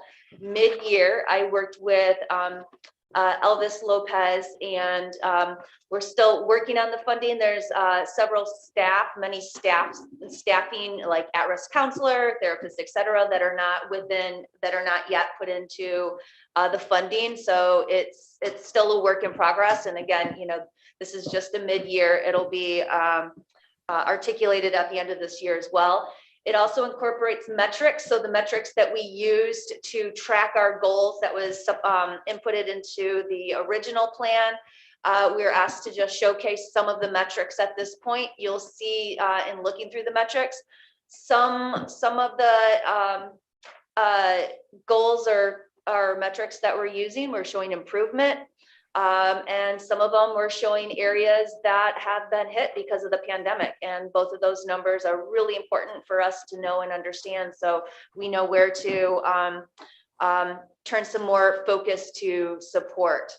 And lastly, it just communicates the successes that we're having thus far. And with each of the successes in parentheses, I placed a number that equates that back to what the LCAP goal is. And then some of the challenges that we're also having as we return from the pandemic and working through our 3-year goals. That's the sound bite. The sound bite. Okay, so this would, we actually don't need to take action on this, do we, Dr. Meyer? No, it just needs to be sunshined in this forum. Okay, all right. So that would be the opportunity now for the board to ask questions or clarifications or anything you want to know about this at the update at this time. No? Hearing none, we'll just move on. 17.7 on the CPACE was pulled by staff, so we will not be doing that. So now we will maybe give Mike an opportunity to speak to 17.8, the auditor's report. Yeah, so the auditors have completed their work. They submitted to the state.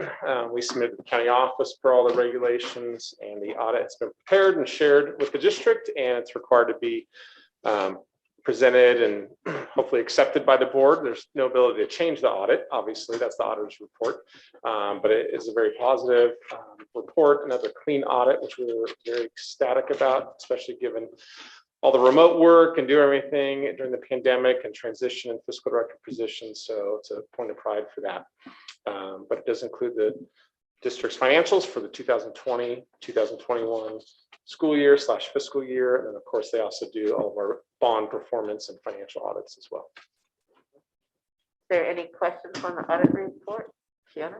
Oh, just to thank you. These are always spotless. Your team is amazing, and the district does a really, really good job of keeping track of all the nuts and bolts and working with our auditors, and it's always spotless. Thank you. And maybe some people don't know, but not all audits for all organizations come out so-called clean. So that is a great job. Thanks so much for handling all that. I would take a motion to accept the audit report as presented. I so move to accept the independent auditor's report for fiscal year 2020, 2021. Second. Second, is there any further discussion or question? Nope, okay. Ava, what do you think? Riley? I approve. Board, all those in favor of accepting the audit report, say aye. Aye. Aye. Opposed, none, so it's a 5-0 vote. Next would be the adult school calendar. Is there anyone that's going to speak to that, or we're just going to read it? It's self-evident, I mean, it's self-explanatory. But it is an item that we do have to approve. Okay, so I would take a motion to accept the adult school calendar. So moved. A second. Moved by Fiona, seconded by Debbie, to accept the adult school calendar. Is there any further discussion? Anyone have anything to say? No? Okay, Ava, what do you think? Okay, Riley? I approve. Board, all those in favor of the approving the adult school calendar for 22-23, say aye. Aye. All opposed? That's another 5-0 vote. Okay, now we have 17.10, the 2022 CSBA Delegate Assembly nominations. There are vacancies, and the candidates are those. And we can, that are listed in the agenda. We can cast votes for no more than 4 candidates, and there's 4 running. So that's kind of an even match. So does someone want to make a motion having to do with the delegate assembly? Unless somebody's dying to write somebody in, I recommend that we take the 4 that are here. 3 are incumbent, and the 4th was actually appointed by the seated delegates. These are good representatives of the county with a nice balance right now. So I'll move that we choose the 4 that are presented for delegate assembly. Is there a second? Okay, Fiona, and seconded by Debbie, to accept these. All these guys and gals are great. We've worked with them in CSBA for a period of time, and Fiona, in her position as president of our Santa Clara County CSBA, works even more closely with them. And so we know these people, and they're great representatives for this organization. No other comments? Hearing none. Ava, what do you think? I approve. Riley? I approve. Board, all those in favor of these nominations, say aye. Aye. Aye. Opposed? None? Okay. All right. Next, we will go down to board operations, review of calendar events. I would like to remind people, speaking of CSBA, that there's a legislative event coming up. Do you remember the date of that?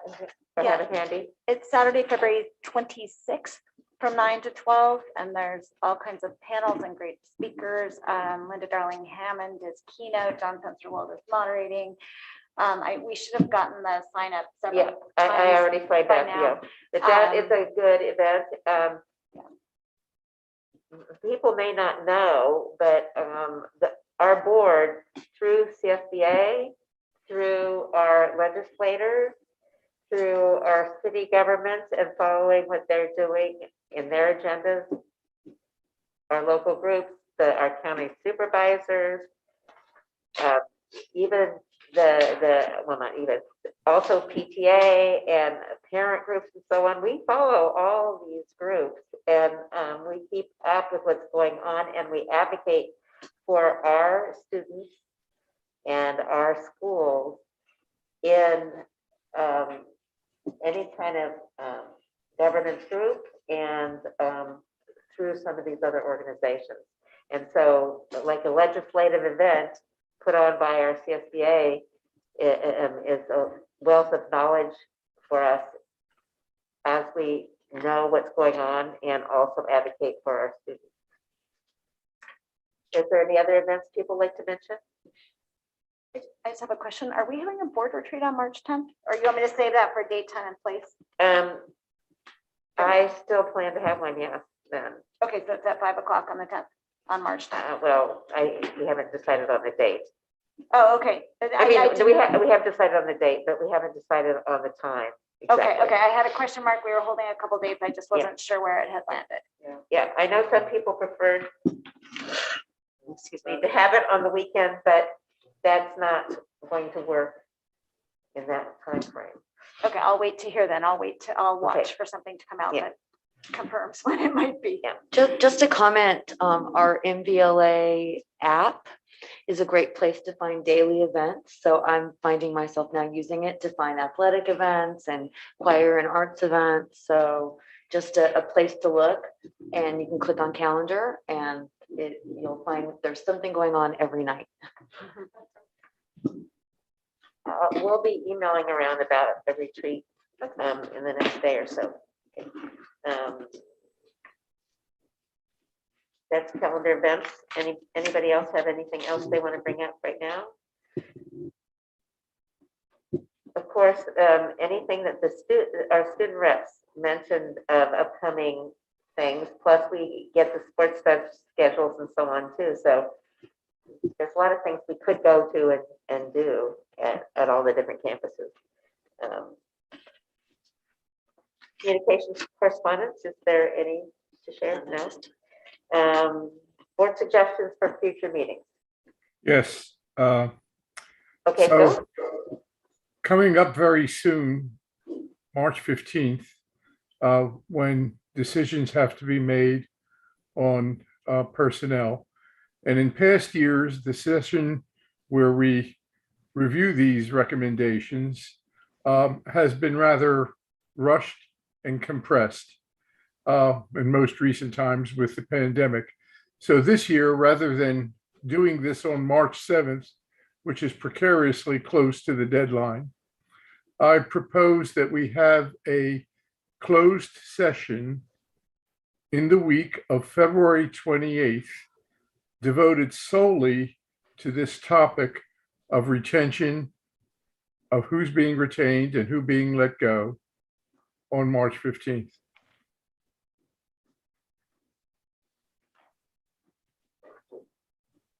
Did you want to speak to that? No? My only response would be that there are procedurally some items that may run past the 28th. And so my concern in deference to the evaluators would be the timeline, just making sure, because everyone is still reviewing the observations and finalizing and meeting. So that would be the only concern that personnel department would have on, if it was later in that week versus earlier in that week. Yeah, I only said the week of February 28th. So as far as I'm concerned, later in that week is acceptable.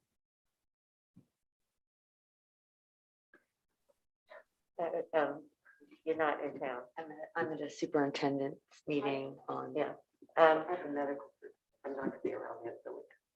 Okay. What I can share is that we can take the suggestion of dedicated time and perhaps bring a suggestion back to the board very shortly with a short turnaround, either in that week or as soon as possible. Would that be amenable? As soon as possible would be, I mean, if it goes into the following week, that is March 7th. Correct. So we would, we could look, I mean, so it would be the Monday, Tuesday, Wednesday. March 1st, March 2nd. Yes, and the deadline, Ms. Benson, is March 15th, correct? Correct. Right. Well, Phil, if we think about it and work on what might work to address the rough concern that you have and find a time to do it. Yes, I hope, as I said, I hope we can do it in that week. And as it is closed session, there could certainly be discussions prior to meetings as opposed to how we've done them in the past where we come after. Right, I mean, this is exclusively a closed session meeting. Special meeting.